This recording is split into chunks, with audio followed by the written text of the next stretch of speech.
अतीशा तिब्बती बौद्ध धर्म के एक बहुत ही प्रसिद्ध धार्मिक गुरु, प्रचारक और शिक्षक थे। उन्होंने सफल, सार्थक और बेहतर जीवन के लिए 6 नियम बताए हैं। इन 6 नियमों को गहराई से समझें तो हमारा जीवन सफल हो जाएगा। पहला नियम, बेकार की या गैर जरूरी चीज़ों में समय बर्बाद ना करें। दूसरा नियम, शरीर को नहीं अपनी आत्मा को खुश रखने का लक्ष्य बनाओ। तीसरा नियम, अपनी गलतियों का समर्थन ना करें। चौथा नियम, जीवन अकेले जीने का चाह मत रखो। पांचवा नियम, जरूरी बातों का ज्ञान हमेशा रखो। और छठा नियम, नियमित रूप से ध्यान करो। तो चलिए एक एक करके उनके बताए हुए सभी नियमों को हम समझते हैं। पहला नियम था, बेकार की या गैर जरूरी चीज़ों में समय बर्बाद ना करें। अपने पूरे दिन में हम बहुत सारा टाइम ऐसे कामों में निकाल देते हैं जिनसे हमारा काफ़ी समय बेकार हो जाता है। जैसे कि ज़रूरत से ज़्यादा बातचीत करना, बार बार मोबाइल चेक करना, खाली समय मिलते ही फ़ोन में गेम खेलना या वीडियो देखना या फालतू की अन्य कामों को करना। अपने समय को मूल्यवान समझकर खर्च करें, क्योंकि हर आने वाले कल के साथ समय बढ़ नहीं रहा है, बल्कि हमारा समय कम हो रहा है। अपने आप को ऐसे कामों में ज़्यादा व्यस्त रखें जो ज़रूरी है।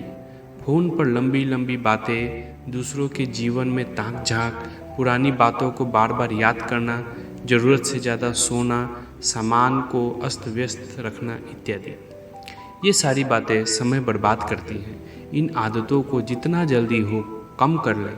ऐसा नहीं है कि आप लोगों से बातचीत करना ही छोड़ दें या मिलना जुलना ही छोड़ दें या कुछ करना ही बंद कर दें। सबको समय दें, लेकिन इतना नहीं कि आपको खुद ये लगने लगे कि समय बर्बाद हो रहा है। दूसरा नियम, शरीर को नहीं अपनी आत्मा को खुश रखने का लक्ष्य बनाएं।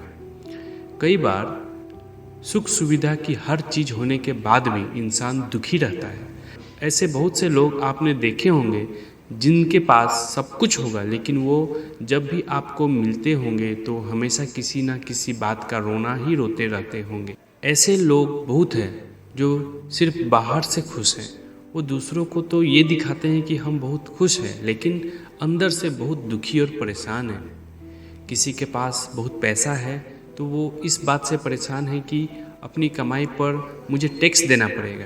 किसी के पास महंगी गाड़ी है तो वो इस बात से परेशान है कि पेट्रोल या डीजल सस्ता नहीं है। कोई पढ़ाई में बहुत होशियार है तो वो इस बात से परेशान है कि सरकारी नौकरी कब लगेगी।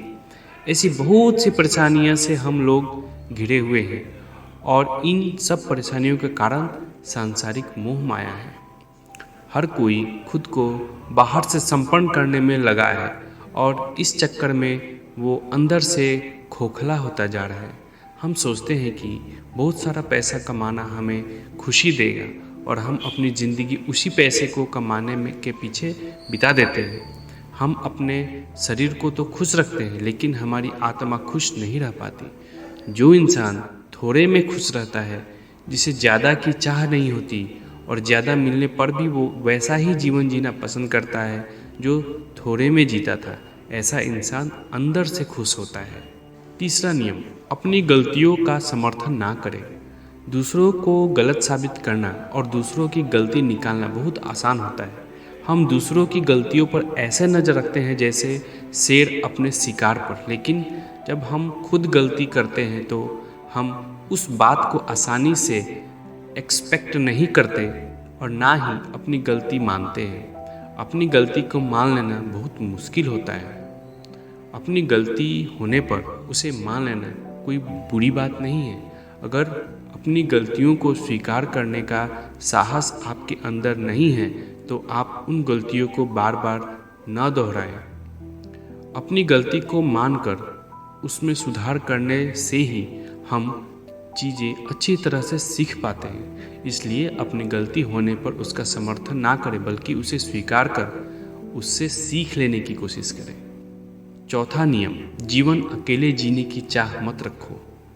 आजकल लोग अकेले रहना बहुत पसंद करते हैं। उन्हें लगता है कि अकेले रहने से जिम्मेदारियां कम हो जाती है और ना ही कोई परेशान करने वाला होता है। आज के समय में बच्चे अपने माता पिता परिवार को छोड़कर दूसरे शहर चले जाते हैं या माँ बाप खुद अपने बच्चों को पढ़ने लिखने के लिए विदेश भेज देते हैं। शादी होते ही बच्चे अपना परिवार छोड़ देते हैं। आज की पीढ़ी को लगता है कि परिवार से दूर अकेलेपन ही जिंदगी ही सही है, लेकिन ये बात भी हर किसी पर सही नहीं बैठती। कई लोग ऐसे होते हैं जो परिवार से दूर हो जाते हैं और एक समय ऐसा आता है जब उन्हें उनके परिवार वालों ही पूछना छोड़ देते हैं। भले हम बाहर अकेले रहकर जान पहचान बना लें, लेकिन मुसीबत के वक्त जो काम आता है वो अपना परिवार होता है। मुसीबत के अलावा जब ज़िंदगी में कोई बड़ी खुशी आती है तो इसका मज़ा परिवार के साथ रहकर और भी बड़ा बढ़ जाता है। बाहर वाले तो आते हैं और चले जाता है, लेकिन अकेले रहने वाला इंसान ज़्यादा दुखी रहता है, डिप्रेस्ड रहता है। मुसीबत आने पर वो उनसे निपट नहीं पाता और अकेलेपन को दूर करने के लिए नशे का सहारा लेता है। इसीलिए जीवन अकेले जीने की चाह नहीं रखनी चाहिए। 5वां नियम, जरूरी बातों का ज्ञान हमेशा रखो। ज्ञान कितना भी हो हमेशा ही कम होता है। यहाँ बात सिर्फ किताबी ज्ञान की नहीं है। किताबी ज्ञान एक पूरे समुद्र जैसा है जिससे आप कभी पा नहीं सकते। यहाँ जिस ज्ञान की बात हो रही है वो है हमारी ज़िंदगी का ज्ञान, यानी कि कब किस समय और क्या करना है, कैसे करना है, साथ ही क्यों करना है। इस बात का ज्ञान होना भी बहुत ज़रूरी है। कुछ भी काम हो, बस किसी ने कहा और आपने कर दिया, या फिर आपके दिमाग में कोई उल्टा सीधा ख्याल आया और आपने वो भी कर दिया, ये सब गलत बात है। कोई भी काम या कुछ भी करने से पहले इस बात का ज्ञान होना बहुत ज़रूरी है कि वो काम करना क्यों है, क्यों वो ज़रूरी है, क्या उससे कुछ फ़ायदा भी है। बिना सोचे समझे कुछ भी करना समय की बर्बादी तो है ही, लेकिन उससे ज़्यादा वो बेवकूफ़ी है। इसलिए जो भी करो उस चीज़ का ज्ञान जरूर रखो। और आखिरी नियम, नियमित रूप से ध्यान करो। ध्यान करना बहुत ज़रूरी है। ध्यान करने से हम खुद को शांत कर पाते हैं, उन बातों पर फोकस कर पाते हैं जो हमारे लिए ज़रूरी होती है। ध्यान करने से मानसिक तनाव कम होता है और एक नई ऊर्जा मिलती है। आपको ध्यान किसी मूर्ति का नहीं करना बल्कि खुद का ध्यान करना है। ध्यान करने से आपके विचार एक जगह पर आ पाते हैं। ध्यान की शक्ति आपको सही और गलत विचारों को अलग करना सिखाती है। ध्यान करने से सोच में बदलाव आता है और आप बेहतर चीज़ों में ज़्यादा फोकस कर पाते हैं। हर दिन कम से कम आपको 15 मिनट का ध्यान जरूर करना चाहिए, ताकि आप खुद से, आप अपने आप से जुड़े रह सकें। धन्यवाद।